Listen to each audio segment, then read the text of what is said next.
ठीक है, तो बिस्मिल्लाह करते हैं। ट्रांसफर थर्मल एनर्जी का एक ही क्वेश्चन है आपके पास और वो काफ़ी इजी क्वेश्चन है। A student investigate whether the black surfaces or the silver surfaces are the better at emitting infrared radiations. The student is given with two identical test tubes, one with a silver surface and one with a black surface, and a supply of hot water. State one other piece of apparatus that is required to carry out this investigation. अब basically हमने radiation को major करना है कि हम किस तरीके से बेहतर इसको मेजर कर सकते हैं या किस तरह हमें पता चल सकता है कि कौन सा वाला बेहतर एमिटर है और कौन सा वाला बेहतर एब्जॉर्बर है। यहाँ पे एमिटर वाली की बात हो रही है।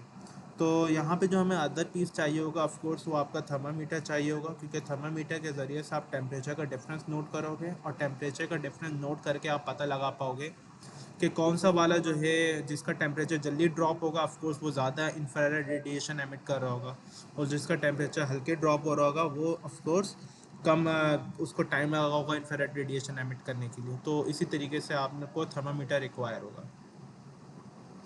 अच्छा, इसके बाद जो है आपने एक और चीज़ जो करनी है वो बोलना है describe how she carries out the investigation, you may include a diagram to help your description state the reading she takes. तो बेसिकली हमारे पास दो चीज़ें मौजूद हैं, एक हमारे पास ब्लैक टेस्ट ट्यूब्स मौजूद है, ठीक है, और दूसरी जो चीज़ हमारे पास मौजूद है मैं इसको इस तरह से बना देता हूँ, एक ब्लैक है और एक आपकी सिल्वर है। तो हम इसको लेबल भी कर देंगे ब्लैक ट्यूब टेस्ट ट्यूब और दूसरा हम बोलेंगे इसको सिल्वर टेस्ट ट्यूब। एक तो ये चीज़ हो गई। दूसरी जो चीज़ है वो हम लोग ये करेंगे कि दोनों में हम लोग पानी डालेंगे, of course equal amount of water होगा हमारा। इक्वल अमाउंट ऑफ वाटर डालने के बाद अगली जो चीज़ हमने करनी है उन दोनों के ऊपर टेम्परेचर का थर्मामीटर हमने प्लेस करना है ऑफ कोर्स। और थर्मामीटर प्लेस करने का मैंने तरीका बार बार बता चुका हूँ कि थर्मामीटर जो है हमेशा आपके पानी के बीच में प्लेस किया जाएगा।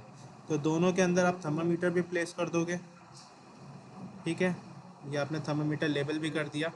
इसके बाद आप एक चीज़ और करोगे, that is the stop watch, ठीक है। एक स्टॉप वॉच आपने रख ली यहाँ पे अपने पास।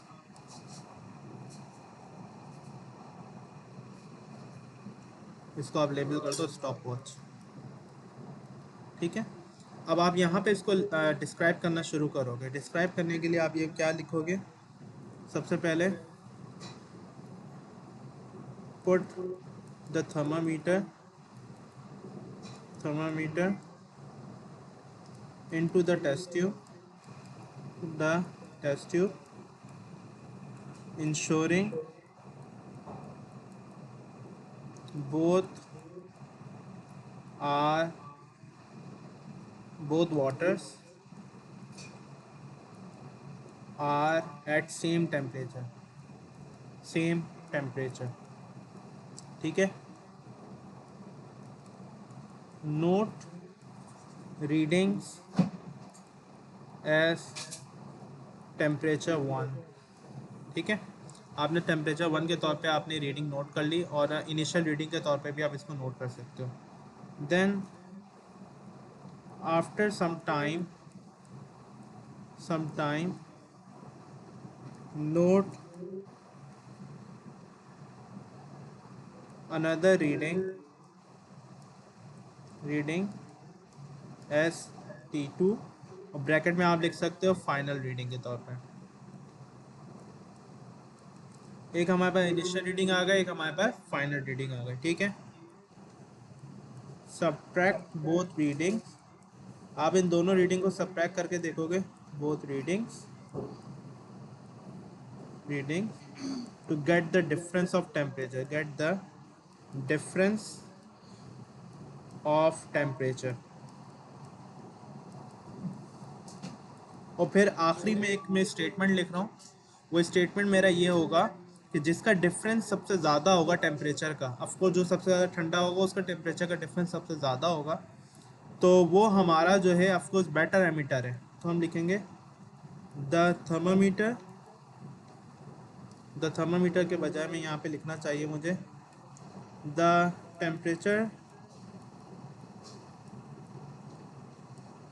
Difference that is larger shows that It's a better emitter of heat. Better emitter of heat. Oh yeah, हाँ better emitter of heat, ठीक है। तो बेसिकली जिसका टेम्परेचर डिफरेंस ज़्यादा होगा वो आपका बेहतर एमिटर होगा। जैसे मिसाल के तौर पे इनिशियली ये 50 डिग्री सेल्सियस के ऊपर है, ये भी 50 डिग्री सेल्सियस के ऊपर है। ये हो जाता है 25 डिग्री सेल्सियस, जबकि ये होता है ओनली, आप ये समझ लें, 40 डिग्री सेल्सियस। इन दोनों का आप डिफरेंस निकालोगे तो आपका डिफरेंस आएगा 25 डिग्री सेल्सियस। इन दोनों का डिफरेंस निकालोगे, इनका डिफरेंस आएगा 10 डिग्री सेल्सियस। तो चूंकि इसने टेम्परेचर ज़्यादा ड्रॉप किया है, इसका मतलब ये बेहतर एमिटर है, और इसने टेम्परेचर कम ड्रॉप किया, इसका मतलब है ये बैड एमिटर है। तो इस तरीके से आपने बताना है। State two quantities that the student keeps constant during the experiment you have described. दो क्वांटिटीज जो आपकी सेम होगी। पहली क्वांटिटी देखो, सबसे पहली चीज़, पानी का वॉल्यूम दोनों में सेम होना चाहिए। पानी का वॉल्यूम सेम नहीं होगा, टेम्परेचर आगे पीछे हो जाएगा। पहली चीज़ तो ये हो गई। दूसरी चीज़, हमने इस चीज़ का ख्याल करना है कि दोनों का इनिशियल टेम्परेचर सेम हो। अगर एक का टेम्परेचर ज़्यादा होगा, दूसरे का कम होगा, तो ऑटोमेटिकली आपकी डिस्पैरिटी क्रिएट हो जाएगी, आपका एक्सपेरिमेंट ठीक नहीं होगा। ठीक है, ये दो चीज़ें हैं जो आपने जहन में रखनी है। और भी बहुत सारे रीज़न हो सकते हैं, आप इसको थोड़ा सा ऑब्जर्व करोगे मार्किंग स्कीम से तो आपको और आइडिया होगा। मिसाल के तौर पे मैं पहले लिख देता हूँ कि वॉल्यूम ऑफ वाटर, ये दोनों इजी थे इसलिए मैंने यहाँ पे स्टेट कर दिया, volume of water in test tubes must be constant, must be same. पहला तो एक ये हो गया। दूसरी जो चीज़ होनी चाहिए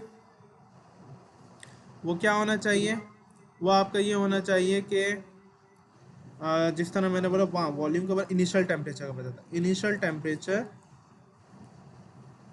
temperature of water, of water in both test tubes must be same. तो इनिशियल टेम्परेचर ऑफ वाटर जो होना चाहिए वो दोनों टेस्ट ट्यूब के ऊपर सेम होना चाहिए आपका। अच्छा जी, ये हमारा जो है ट्रांसफर थर्मल एनर्जी का एक क्वेश्चन था, वो हमने अटैम्प्ट कर लिया है। अब हम मूव करेंगे अगले उसके ऊपर। हमारे पास नेक्स्ट जो है वो है जनरल वेव्स प्रॉपर्टीज़ के हवाले से। जनरल वेव्स प्रॉपर्टीज़ को डिस्कस करते हैं। हमारे तकरीबन इसमें दो क्वेश्चन हैं, कोशिश करेंगे दोनों क्वेश्चन अटैम्प्ट करें, डिपेंडिंग हमारे पास टाइम कितना रहता है। Question number 1, a student investigate the speed of the water wave. A rectangular plastic tray has a layer of water in the bottom as shown in figure 1.1। तो ये plastic tray है, इसके अंदर पानी डाला हुआ है इन्होंने। फिगर 1.1 हमारे पास गिवन है।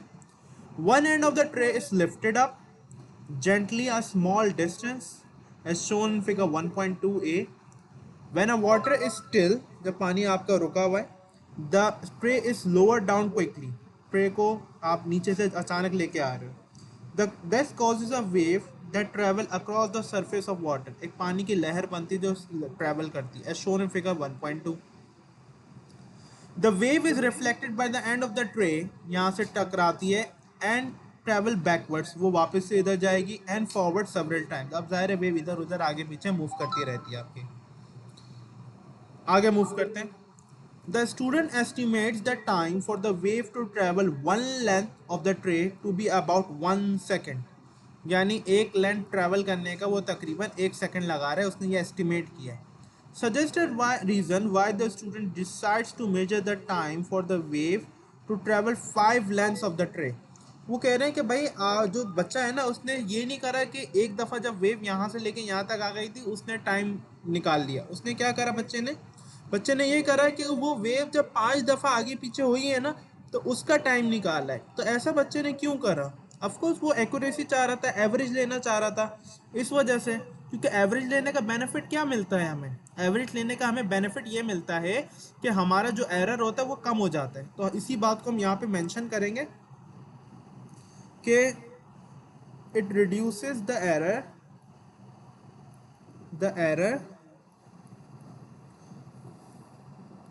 By taking average. ठीक है, तो हमारा एरर रिड्यूस हो जाता है हमारा एवरेज लेने से। इस वजह से जो है ये स्टूडेंट इस तरह से 5 टाइम उसने लिया, उसके बाद उसने डिवाइड बाय 5 कर दिया होगा। The end of the tray slope outwards, सही है। अब ये जो आप देख रहे हो, ये एंड ऑफ द ट्रे जो है यहाँ पे आप देखो, ये स्लोप इस तरफ घूम रहा है, ये कह रहे हैं ये आउटवर्ड स्लोप है इसका, जो आपका एंड ऑफ द ट्रे है। अच्छा जी, explain why this makes it difficult to measure accurately the distance traveled by the wave। अब वो कह रहा है कि भाई हाउ कम ये जो एंड ऑफ द ट्रे जो आपका बेसिकली आउटवर्ड्स है, ये किस तरीके से हमारे लिए एक डिफ़िकल्टी क्रिएट कर रहा है, ठीक है, बेसिकली डिस्टेंस को मेजर करने के लिए। देखो सिंपल सी बात है कि अगर मिसाल के तौर पे मैं एक रूलर प्लेस करता हूँ यहाँ पे, ठीक है, अब रूलर यहाँ से अगर मैं चीज़ को मेजर करूँगा तो लेंथ मेरे पास डिफरेंट आएगी, और अगर मैं यहाँ से मेजर करूँगा तो लेंथ हल्की सी डिफरेंट आ जाएगी। नीचे से मेजर करूँगा तो लेंथ मेरे पास आ रही है तकरीबन 5.2, अगर ऊपर से मेजर करूँगा तो तकरीबन मेरे पास आ रही है 5.4, तो इतना फ़र्क आ रहा है इसमें, 0.2 का फ़र्क आ रहा है तकरीबन। तो ये जो चीज़ है ये एरर कॉज कर रही है आपकी, ठीक है, तो you are not able to measure the correct length of the tray, और वो किस वजह से, क्योंकि आपकी स्लोप आउटवर्ड्स निकल रही है, ये प्रॉब्लम आ रहा है हमारे पास। तो इस प्रॉब्लम का सोल्यूशन क्या है? सोल्यूशन के बारे में तो खैर उसने अभी बात नहीं पूछी हुई, आपसे प्रॉब्लम के बारे में पूछा हुआ है कि प्रॉब्लम क्या हो रही है।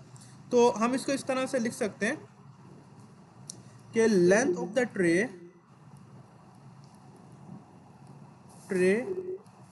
Is varying,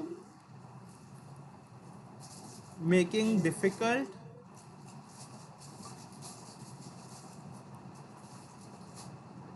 to measure length,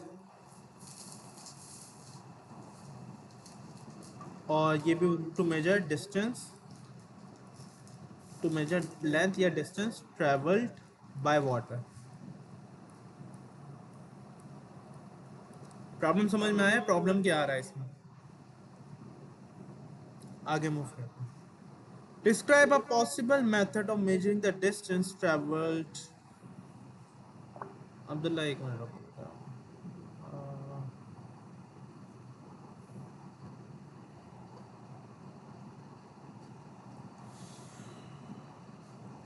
मैंने माइक ऑन नहीं किया हुआ क्या? Let me just open the mic.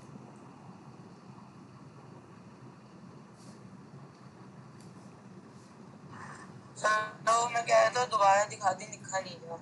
अच्छा लिख लो।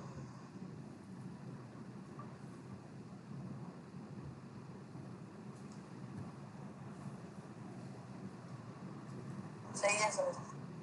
ठीक है भाई, अब आगे मूव करते हैं। Describe a possible method of measuring the distance traveled by the wave. You may use the diagram in your answer। ठीक है, अब किस तरीके से हम जो है डिस्टेंस मेजर कर सकते हैं वेव का, ये हमने बताना है। तो स्टूडेंट्स जो है वो मल्टीपल वेज इस्तेमाल कर सकते हैं इसके डिस्टेंस को मेजर करने के लिए। उसके बहुत सारे वेज हो सकते हैं लिटरली, मतलब कोई बच्चे होंगे वो यहाँ से स्केल से मेजर कर लेंगे, कोई बच्चे होंगे जो यहाँ पे स्केल लगाएंगे उससे डिस्टेंस मेजर कर लेंगे। इसी तरीके से जो है कुछ बच्चे होंगे जो दूसरे कोई और तरीका, शायद कोई नया तरीका निकालें उससे डिस्टेंस मेजर कर लें। तो कहने का मकसद है कि there might be multiple ways और जिससे आप डिस्टेंस मेजर कर सकते हो। अभी जो मैं यहाँ पे प्रेफर कर रहा हूँ वो मैं आपको बताता हूँ। मैं यहाँ पे ये प्रेफर करूँगा कि मैं जो डिस्टेंस मेजर करूँ वो इस तरीके से मेजर करूँ कि अगर ये मेरी ट्रे है, मैं बनाता भी हूँ यहाँ पे साथ ताकि आपके लिए इजी भी रहे। ये ठीक है, लेट्स से ये मेरी ट्रे है, और इस ट्रे के ऊपर जो है मेरे यहाँ पे ऑफ कोर्स पानी मौजूद है। इसका डिस्टेंस मेजर करने के लिए मैं ये करूँगा कि इसके ऊपर स्केल रखूँगा, इस तरीके से वर्टिकली स्केल को प्लेस करूँगा, और मैं डायग्राम के ऊपर इसको इस तरह से प्लॉट करूँगा कुछ। ठीक है, ये मेरा स्केल हो गया बेसिकली। तो मैं इसको इस तरह, ये मेरा स्केल हो गया, मैं लेबल भी करूँगा ऑफ कोर्स, क्योंकि मेरी डायग्राम मुझे तो समझ में आ सकती है, हो सकता है एग्जामिनर को समझ में ना आए, तो मुझे लेबल करना फ़र्ज़ है। और ये मेरा पानी है, वाटर। मैं इसको लिखूँगा इस तरह से, by placing scale above the tray and seeing it perpendicularly with eye. अपनी आँख भी बना देता हूँ हाथ के हाथ। ये ऑफ कोर्स मेरी आँख तो नहीं है, खैर यहाँ पे आँख बना देते हैं इस तरीके से।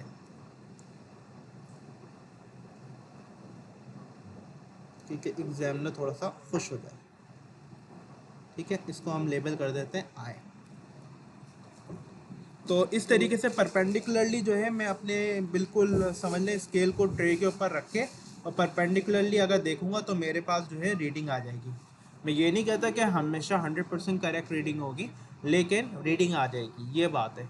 उसने ये मुझसे पूछा भी नहीं है कि आपने परफेक्ट रीडिंग देनी है मुझे। तो इस तरह की जब कोई बात नहीं बोली उसने, तो मैं अपना वक्त ज़ाया नहीं करूँगा इसके ऊपर।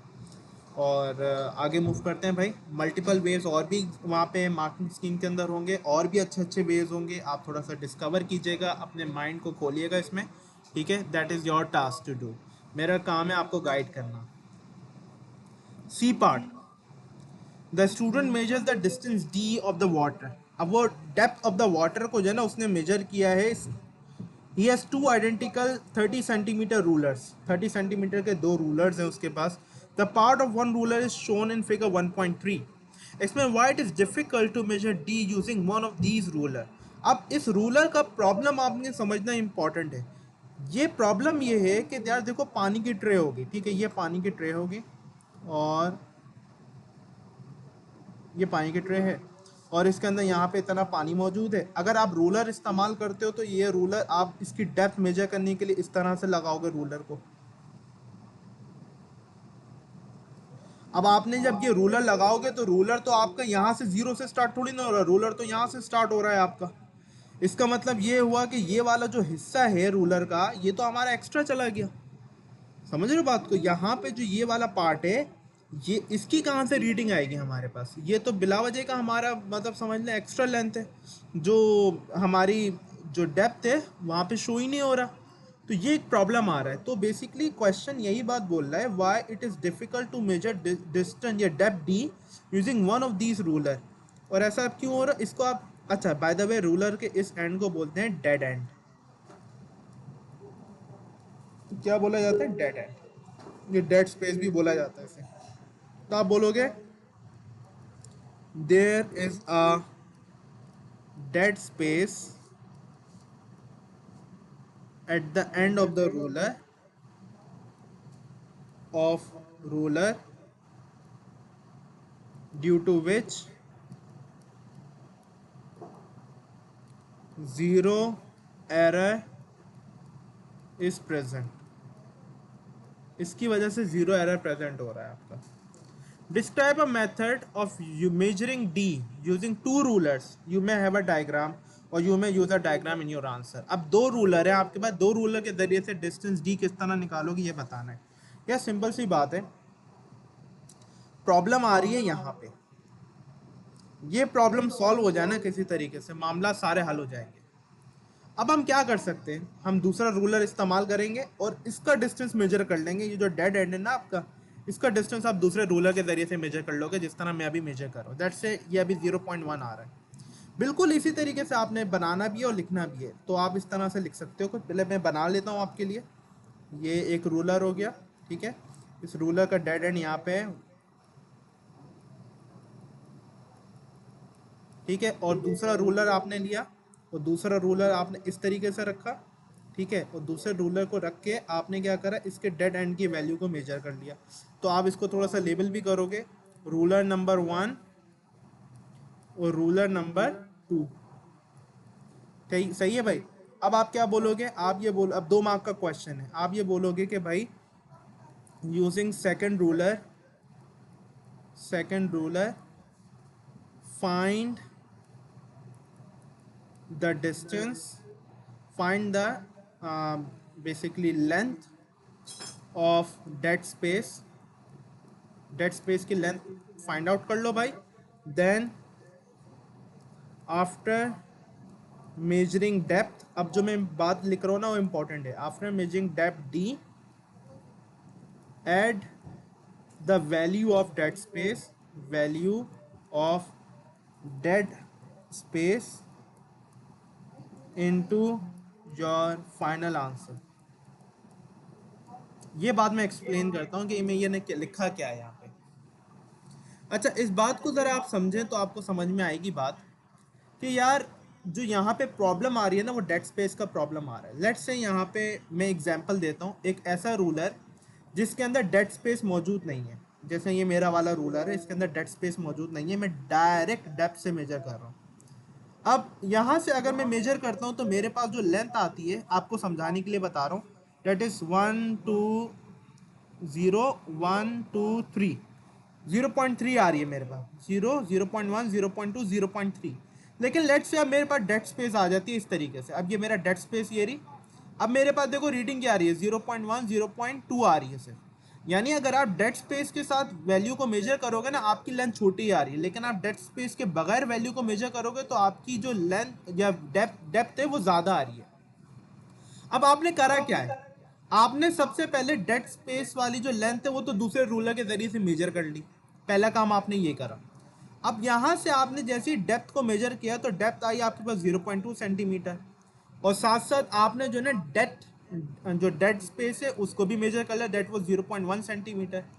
इन दोनों को जब आप एडअप करोगे तो आपके पास टोटल डेप्थ यानी टोटल गहराई ऑफ द पानी आ जाएगी, डेट इज 0.3 सेंटीमीटर।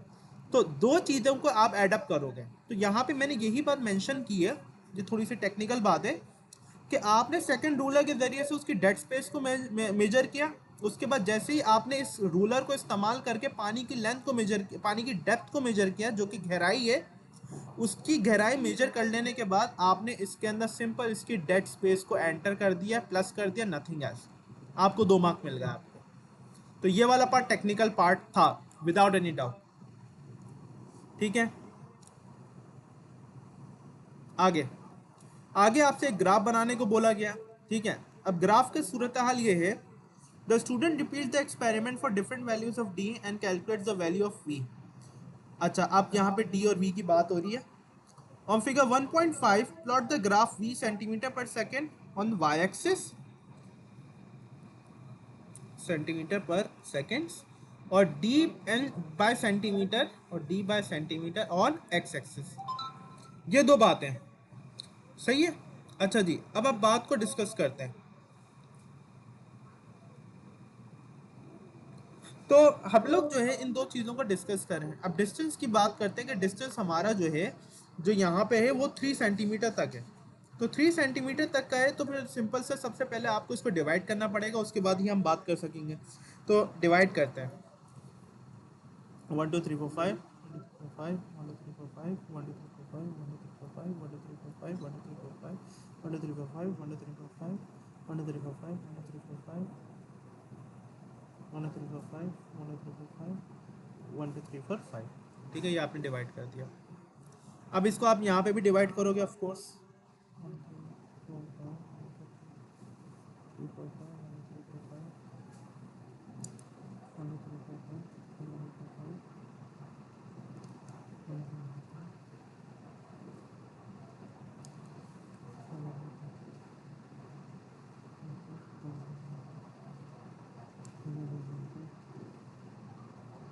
2 3 4 5 1 2 3 4 5 2 3 4 5 1 2 3 4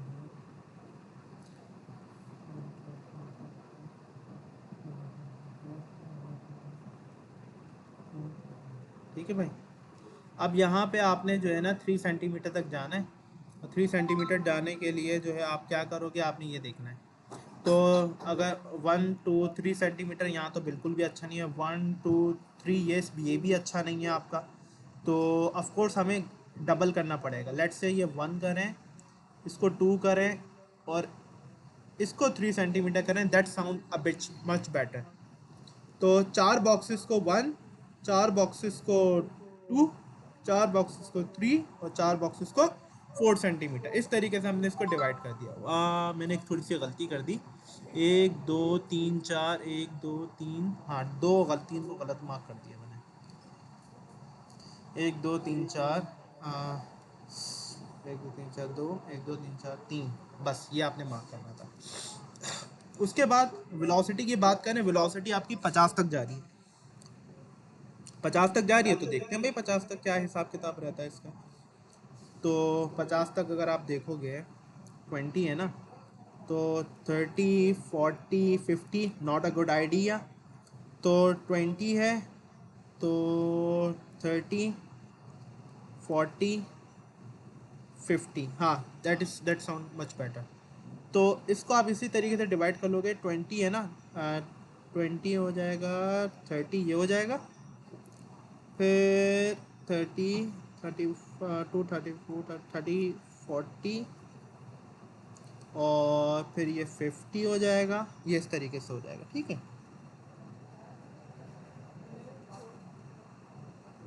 ये आपका इस तरीके से हो जाएगा। तो तकरीबन आपका जो है ना, ये समझ लो 2 सेंटीमीटर जो है, कहाँ तक आ रहा था, 50.5 है ना, हाँ ठीक है सही है। 2 सेंटीमीटर जो है हमारा वो 5 के बराबर है। 25 30, बेस्ट बेस्ट बेस्ट। अब हम लोग जो है ना इसको डिवाइड करना शुरू करते हैं, लेकिन हमारे पास जो है ना बीच में इस तरह की वैल्यूज़ है तो हमारे लिए मुश्किल पैदा हो सकती है। थोड़ी चालाकी से काम लो। चालाकी से काम ये लेंगे कि इसको ना बेहतर तरीके से, जैसे 0.5 1.5 2.5, ठीक है, इस तरीके से आप अपने लिए डिवाइड कर लो, ताकि जो है ना थोड़ा सा प्लॉटिंग करते हुए इजी हो। 20 25 30 35 40 45 50, फिर यह हो जाएगा 55। ये थोड़ा सा मेरे लिए प्लॉटिंग करने में सहूलत हो जाएगी, ईजीनेस आ जाएगी, ठीक है। आगे अब बात करते हैं 0.5 से 20.6। 20.6 लेट्स सी। तो ये हमारे पास 0.5 तो यहाँ पे मौजूद है, ठीक है भाई। ये है मुश्किल वाला ग्राफिक। 0.5 ये रहा 0.5। अब 20.6 लगाना है ना हमने, तो 20 21 22 23 24 25, तो 20.6 बोल रहे हैं, तो 20.6, ये तो 21 है, तो ये 20.5 हो जाएगा। 20.6 विल बी जस्ट हियर। तो यहाँ पे मैं अपना पॉइंट मार्क कर लूँगा, ठीक है भाई। 20.6 हो गया, पहला आपका हो गया। दूसरा आप आ जाओ। दूसरे जो है हमारे पास पॉइंट जल्दी से ले लेते हैं। 1 पे 28.5, 1 ये रहा 20।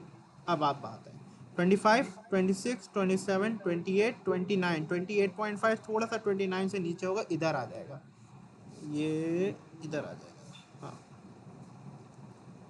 28 है ना, बल्कि 25 26 26 27 28 28.5 तो बिल्कुल बीच में आ जाएगा, मसला कोई नहीं है, यहाँ पे आएगा फिर तो। ये 28.5 आ गया। आगे बात करते हैं भाई। आगे जो है आपका 35.5, 1.5 पे 35.5, ये 1.5 आ गया, और 35.5, 35 ये रहा, ठीक है भाई। 35.5 थोड़ा सा ऊपर होगा, ये मैंने जल्दी से गलती कर दी, ये 35 हो गया, 35.5 ये रहा, ये हो गया 35.5, सही है भाई। उसके बाद जो है आपका 2 पे 42 आ जाएगा, ये रहा 2, और 2 पे आपका 40, ये आ जाएगा 40, ये 41, ये 42, तो 42 ये रहा 2 पे 42।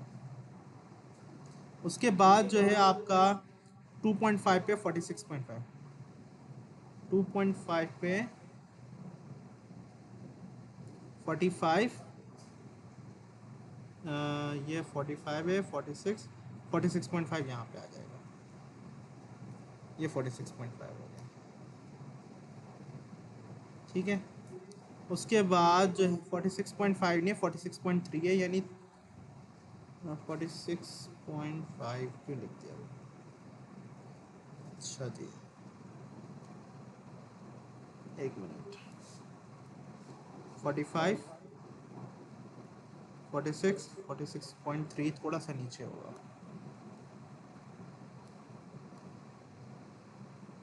हल्का सा, आगे देखते हैं 50.5।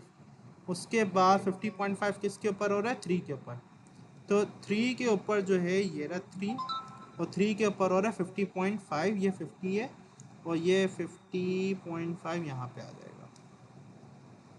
इस तरीके से आपने बनाना क्या है, draw a smooth curve of best fit. एक कर्व बनाना है बेस्ट फिट का। चलो जी देखते हैं।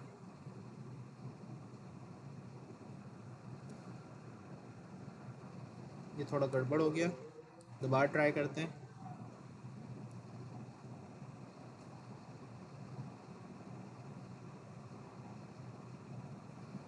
इस तरह का एक कर्व बन रहा है,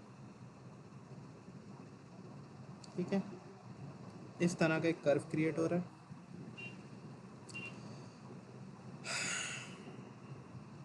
बहुत ही मामूली सा कर्व आ रहा है इसमें। Suggest a possible reason why student cannot take the reading D greater than 3 centimeters। Greater than 3 centimeters की रीडिंग वो क्यों नहीं ले सकता। अच्छा जी, 3 सेंटीमीटर, अच्छा ये डी हमारा डेप्थ है, depth of tray. Greater than 3 centimetre की रीडिंग अगर लेगा तो क्या क्या नुकसानात हो सकते हैं। देखो एक दो चीज़ें हैं, देखो जिस तरह डिस्टेंस बढ़ता जा रहा है ना, उसकी डेप्थ बढ़ती जा रही है, वेलोसिटी ऑफ वाटर बढ़ रही है। एक तो ये रीज़न हो सकता है कि ज़्यादा डेप्थ लेंगे स्पीड बहुत ज़्यादा हो जाएगी, मेजर करना मुश्किल हो जाएगा, एक ये रीज़न पर्टिकुलरली हो सकता है। दूसरा ये भी हो सकता है कि ज़्यादा डेप्थ लेंगे तो पानी जो है ना ट्रे से स्पिल आउट हो सकता है, ये भी एक नुकसान हो सकता है। ये पानी है, पानी स्पिल आउट भी तो हो सकता है ट्रे से, तो ये भी एक प्रॉब्लम आ सकती है, ठीक है। और क्या रीज़न हो सकता है, मेरे ख्याल से सही है, एक ही मार्क का है तो कोई एक रीज़न लिख दो। मैं दो रीज़न लिख देता हूँ आपके लिए। पहला रीज़न ये हो जाएगा कि velocity of wave will be higher, hence difficult to measure. दूसरा, depth of tray is not much, water might spill out.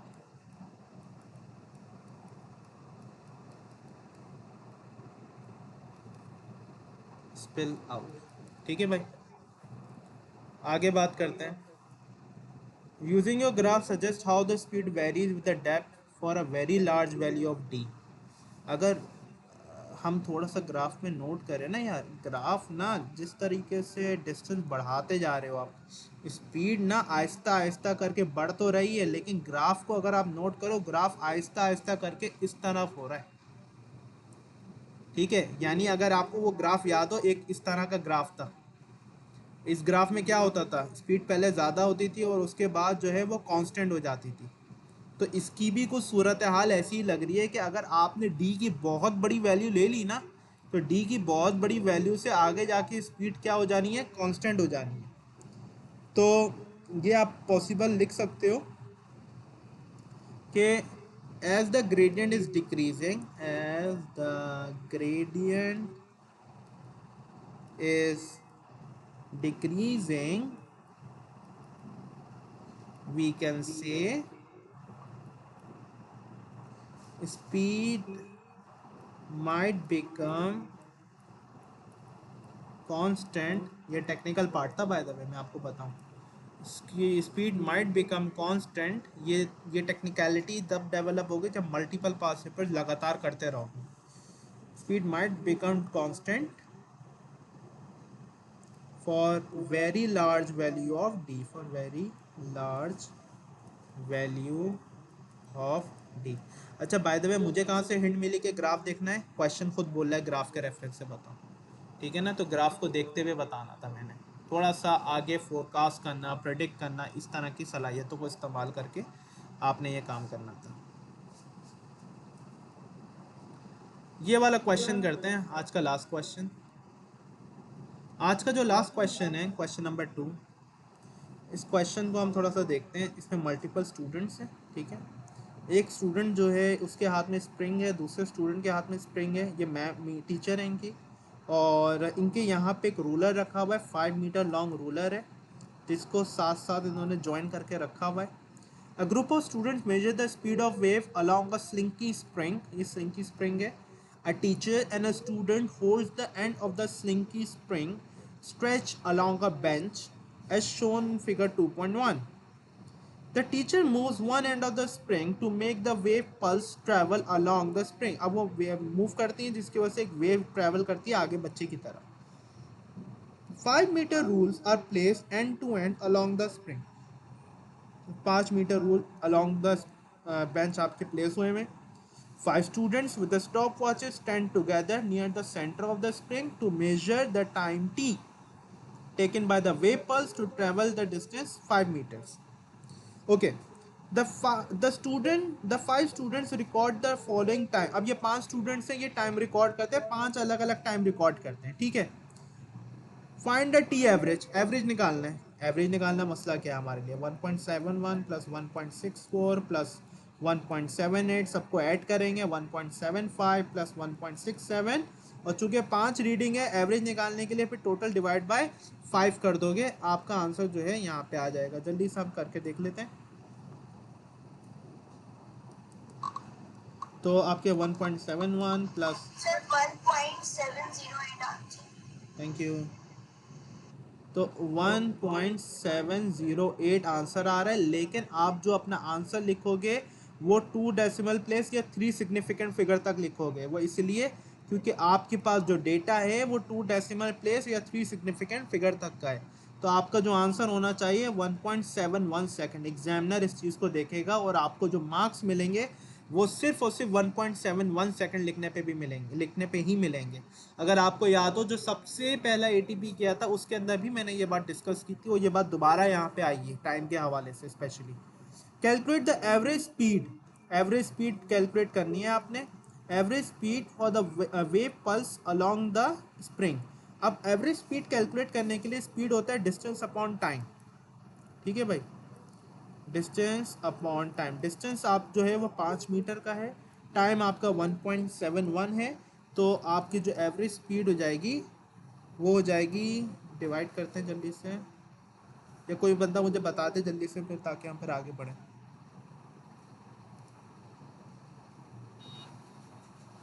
Sir 5 को डिवाइड करना है 1.7. हाँ, 5 को 1.71 से डिवाइड करना है. 2.923. 2.923. इसको भी आप 2 डेसिमल प्लेसेस तक लिखोगे तो आपके पास जो आंसर आएगा वो 2.92 आ जाएगा. इसमें यूनिट लिखना बहुत इंपॉर्टेंट है. ठीक है, 2.92 मीटर पर सेकेंड. ठीक है, 2 मार्क्स आपको वो यूनिट लिखने का भी दे रहा है. एक बात लाजमी लिखिएगा, जहाँ पे आपका देख रहे हो यहाँ पे यूनिट लिखने की, यहाँ पे यूनिट नहीं लिखा हुआ. अक्सर तुमने पेपर 2 के क्वेश्चन में देखा होगा आंसर और फिर आगे खुद ही उन्होंने यूनिट लिखा होता है, डिग्री सेल्सियस, आंसर मीटर पर सेकंड, उन्होंने खुद ही यूनिट लिखा हुआ होता है. लेकिन अगर वो यूनिट नहीं लिखा हुआ अल्लाह के बंदो तो यूनिट लिखना आप पे लाजमी है. ये जहन में रखते हुए चलो. यहाँ पे यूनिट मीटर पर सेकंड हो जाएगा क्योंकि ऊपर मीटर है नीचे सेकंड है, तो मीटर पर सेकंड इसका यूनिट हो जाएगा. यूनिट नहीं लिखोगे 1 मार्क कट जाएगा. Explain why in practice the position of the students and the meter rules causes a parallax error. अब ये जो यहाँ से लेके यहाँ तक का जो है बेसिकली ये रूलर जो इतनी दूर रखा हुआ है ये पैरेलैक्स एरर कॉज कर रहे हैं. इसकी वजह क्या है? वजह सिंपल है. वजह ये है कि भाई आपके स्प्रिंग और रूलर के दरमियान डिस्टेंस मौजूद है.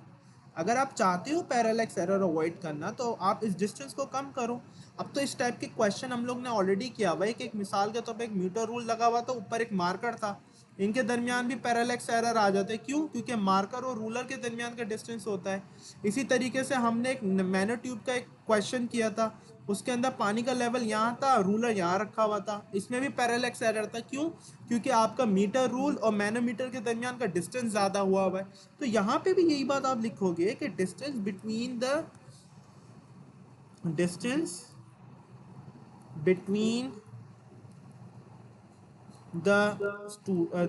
the spring and ruler causes a parallax error. या आप गैप भी, गैप का वर्ड भी इस्तेमाल कर सकते हो. गैप का वर्ड भी बेहतर लफ्ज है.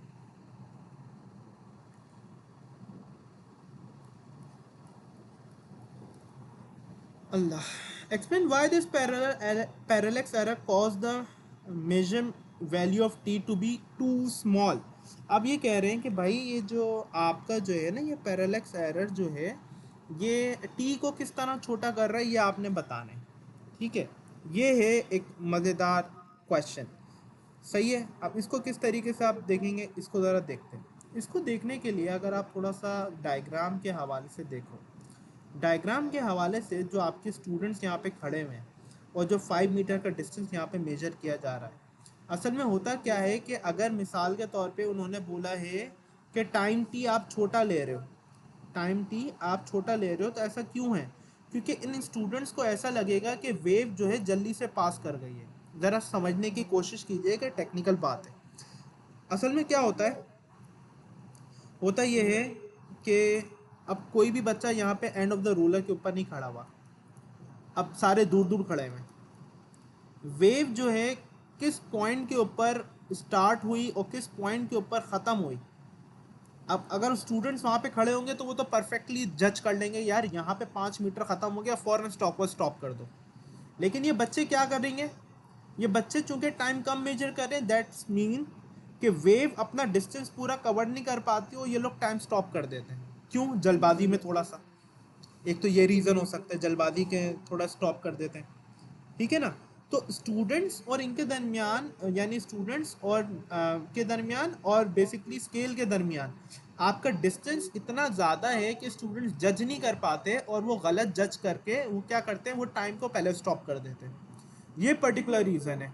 अच्छा, अगर वो बोलता है time is to be too large, तो टू लार्ज में फिर आप यही पूरा रीज़न लिखते हैं, लेकिन आप फिर उल्टा कर देते हैं इसे। आप क्या अपनी आर्ग्यूमेंट पेश करते हैं, अपनी ये आर्ग्यूमेंट पेश करते हैं कि स्टूडेंट इस तरह फील कर रहे हैं कि आपका जो है basically there is certain distance that is to be covered, that is to be covered, मतलब एक वेव जो है वो अभी थोड़ा सा उसने और डिस्टेंस कवर करना है।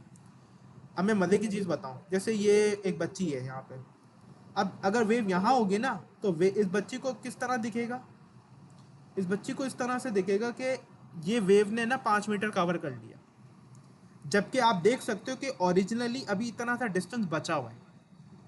इसी तरीके से ये जो बच्चा है, अब इस बच्चे को किस तरह दिखेगा, इस बच्चे को जैसे वेव यहाँ पे है तो इस बच्चे को दिखेगा इस वेव ने 5 मीटर कवर कर लिया। समझ रहे हो बात को?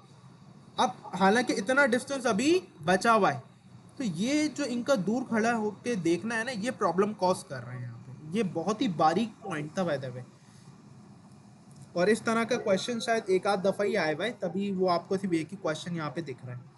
तो हम इसको इस तरह से बोलेंगे कि students are not standing, are not standing near to end of ruler, end of ruler मेरे ख्याल से इतना काफ़ी है, due to which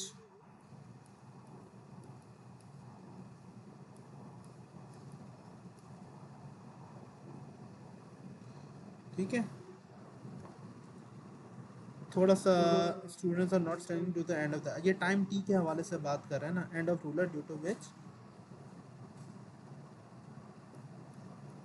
an error is occurring, नहीं ड्यू टू विच मुझे ये लिखना चाहिए, it appears that 5 meters have been covered, 5 meters have been covered, though Ayaan तुम अपना बेसिकली क्वेश्चन बोल सकते हो बेटा माइक खोल के। 5 meters have been covered though it has not been, Ayaan आप क्वेश्चन बोल सकते हो बेटा अपना माइक खोल के, मसला नहीं है, ठीक है। ये बेसिकली पर्टिकुलर रीज़न है। Explain one reason why the times recorded by the students are not exactly the same. तमाम स्टूडेंट्स अलग अलग टाइम रिकॉर्ड कर रहे हैं, हर बंदे का अलग अलग टाइम रिकॉर्ड करने का, कोई बात नहीं, हर बंदे का अलग अलग टाइम रिकॉर्ड करने का अलग अलग क्या रीज़न हो सकता है? इसका सिर्फ एक ही रीज़न है कि भाई हर एक का रिएक्शन टाइम डिफरेंट होता है। ये रटी रटाई बात है भाई, सही है। ई student have a different reaction time, हर एक का रिएक्शन टाइम डिफरेंट होता है, इस वजह से ऐसा होता है। Describe how the students could measure the T more accurately, किस तरह से वो ज़्यादा एक्यूरेट मेजर कर सकते हैं। 2 मार्क का क्वेश्चन है। अगर मिसाल के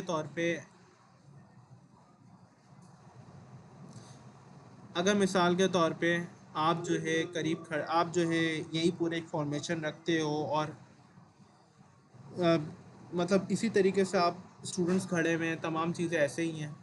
इस फॉर्मेशन को जहन में रखते हुए आप किस तरीके से ज़्यादा एक्यूरेटली स्टार्ट कर सकते हो या स्टॉप कर सकते हो। तो इसका पर्टिकुलर तरीका क्या हो सकता है, जैसे अगर ये जो हमारे पास प्रॉब्लम आ रही है, स्पेशली यहाँ वाली जो देखने वाली प्रॉब्लम आ रही है, इसको किस तरह हम रिजॉल्व कर सकते हैं। टीचर बोले स्टार्ट, जैसे टीचर स्टार्ट बोले ये बच्चे टाइमर स्टार्ट कर दें, और जैसे ये बच्चा बोले स्टॉप, बच्चे टाइमर स्टॉप कर दें। अगर आप इस तरीके से चलोगे तो इस तरीके से भी जब बच्चे दूर दूर खड़े हुए, आपका टाइम बहुत करीब करीब सही मेजर हो जाएगा। तो वो एग्जामिनर भी आपसे यही चीज़ चाहता है कि timer should be started when teacher says start, and then it should be stopped when student says stop।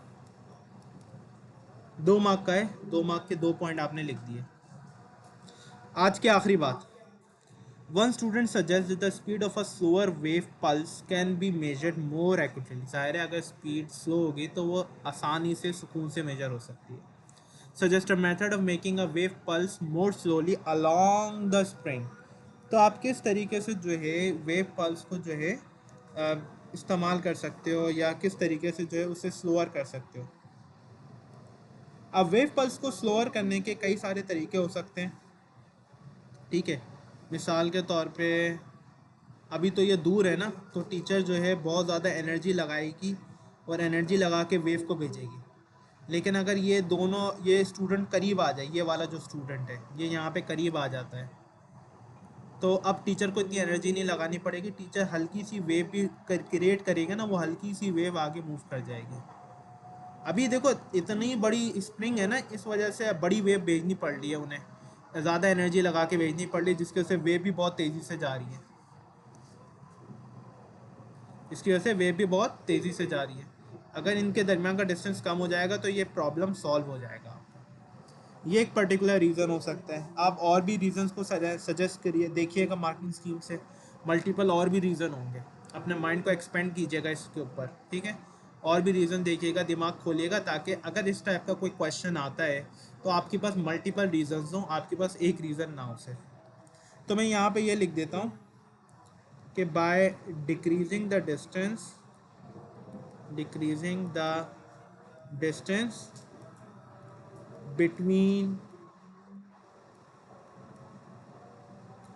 between teacher and student, a slower wave pulse could be produced। एक स्लोअर वेव पल्स हमारी produce हो सकती है। सही है भाई, तो ये एक पर्टिकुलर आपका है। अच्छा, अब मैं एक छोटी सी आपको नसीहत करना चाहूँगा। कोशिश करो कि अराउंड थर्सडे तक जितने लोग रिवीजन कर रहे हैं, जितने लोग अपनी तैयारियां कर रहे हैं, कोशिश करो थर्सडे तक, फ्राइडे तक अपनी तमाम रिविजन्स को वाइंड अप कर लो, अच्छे से रिविजन्स कर लो। फिर मैं आपको जो है बिफोर द मॉक के लिए हम लोग यहाँ पे आपको एक पास पेपर स्केजुअल देंगे, ठीक है। ईयरली पास पेपर स्केजुअल देंगे, वो ईयरली पास पेपर स्केजुअल पे आपने अमल करना है, ठीक है। आपने पास पेपर्स करने हैं, और वो पास पेपर्स जो है फिर क्रॉस चेक करवाने हैं आपने। तो इस तरीके से ईयरली पास पेपर स्केड्यूल को हम फॉलो करेंगे ताकि आप बिफोर द मॉक कम से कम भी आपके 3 से कम से कम 4 ईयरली पास पेपर्स आपके होने चाहिए। सही है, 4 ईयरली पास पेपर्स आपके P1 P2 और P4 के 4 पेपर मिनिमम, इससे कम नहीं, मिनिमम पेपर ये आपके होने चाहिए बिफोर द मॉक्स। ठीक है, एक तो ये बात हो गई। दूसरी बात ये है कि आपके तमाम टॉपिकल पास पेपर्स जितने भी हैं, टॉपिकल पास पेपर्स को रिवीजन के दौरान जो अभी टाइम दिया हुआ है इसके अंदर निपटाओ। अपने आप को जितना ज़्यादा अच्छा टाइम दे के प्रिपेयर कर लोगे उतना बेहतर है। फिजिक्स का दूसरा पेपर है, अपने आप को अच्छे से प्रिपेयर करो ताकि जो है एक अच्छे स्ट्रॉन्ग पेपर दे सको। ठीक है, तो आज के लिए इतना ही है। इंशाल्लाह फिर इंशाल्लाह कल नेक्स्ट क्लास में मिलते हैं। Take care. थोड़ा ऊपर करिएगा।